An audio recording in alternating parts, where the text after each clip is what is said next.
क्या बीजेपी और आरएसएस में इस समय कुछ भी ठीक नहीं चल रहा है, जिसके चलते एक नेताजी तो यहां तक कह बैठे कि बीजेपी ने आरएसएस को लात मार दी है। क्या बीजेपी आरएसएस के बिना चुनाव जीत सकती है? क्या बीजेपी का अहंकार 7वें आसमान पर पहुंच गया है?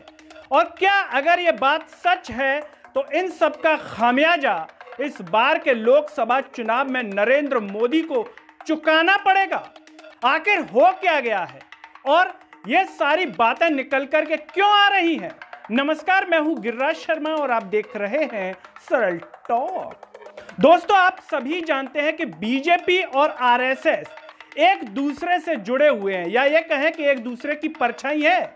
लेकिन इस बार के लोकसभा चुनाव में इस तरह की खबरें निकल करके सामने आ रही हैं कि जो वोटिंग प्रतिशत कम हो रहा है वो आरएसएस की नाराजगी की वजह से हो रहा है, क्योंकि आरएसएस संगठन मतदाताओं को, वोटर को घर से निकाल करके बूथ तक ले जाता था और इस बार के लोकसभा चुनाव 2024 में आरएसएस संगठन पूर्ण रूप से निष्क्रिय है।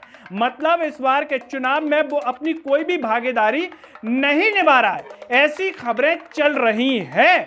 लेकिन अब यहां पर बीजेपी के राष्ट्रीय अध्यक्ष जेपी नड्डा ने एक ऐसा बयान दे दिया है जिसे सुनने के बाद लोग कह सकते हैं कि बात तो सही है। क्या वाकई में इसी के चलते तो ऐसा नहीं हो रहा? अब आप कहेंगे कि जेपी नड्डा ने आखिर कह क्या दिया। जेपी नड्डा ने एक इंटरव्यू दिया है द इंडियन एक्सप्रेस को और उसमें सवाल जवाब हुए। तो एक सवाल पूछ लिया जेपी नड्डा से कि अटल बिहारी वाजपेयी जी के समय की जो बीजेपी है और अब की जो बीजेपी है और आरएसएस है, उसमें आप क्या अंतर देख रहे हैं आपकी बीजेपी में? तो क्या कहते हैं जेपी नड्डा? जेपी नड्डा कहते हैं कि उस समय जो बीजेपी थी वो एक तरीके से कह सकते हैं कि थोड़ी सी असक्षम थी, लेकिन अब धीरे धीरे हम सक्षम हो गए हैं और अब बीजेपी को आरएसएस पर डिपेंडेंट होने की कोई जरूरत नहीं है। यह बयान क्या दिया कि सोशल मीडिया पर प्रतिक्रियाएं तरह तरह की आने लगी और उनके इस बयान पर आम आदमी पार्टी के राज्यसभा सांसद संजय सिंह ने ट्वीट कर लिख दिया है। दैनिक भास्कर की खबर को ट्वीट किया और लिखा है कि बीजेपी और आरएसएस के बीच में कुछ ठीक नहीं चल रहा है, बीजेपी ने आरएसएस को लात मार दी। क्वेश्चन मार्क लगा करके वो ये बात कह रहे हैं संजय सिंह। इसके बाद जेपी नड्डा से एक और सवाल किया गया और वो सवाल मंदिर को लेकर के, मथुरा और काशी को लेकर के। तो जेपी नड्डा कहते हैं कि बीजेपी पार्टी में अभी इसको लेकर के कोई फैसला नहीं है, कोई इस प्रकार की चीज नहीं चल रही है कि हम ऐसा करेंगे। राम मंदिर को लेकर के हमारा प्लान था, बिल्कुल हमारे घोषणा पत्र में था, तो वो हमने किया, लेकिन इसको लेकर के कोई भी चीज नहीं है।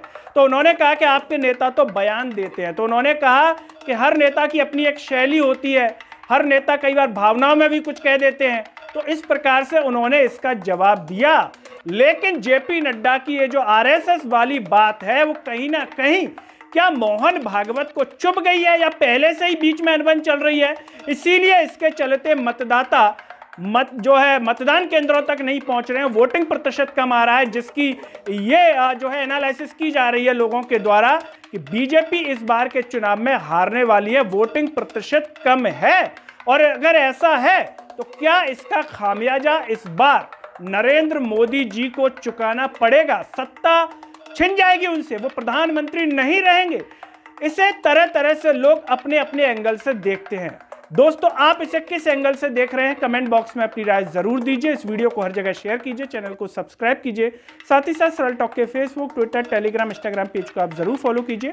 अंत में सभी से अपील है कि सरल टॉक को ज्वाइन व थैंक्स बटन से सपोर्ट कीजिए, जिससे हम और बेहतर कार्य कर सकें। नमस्कार।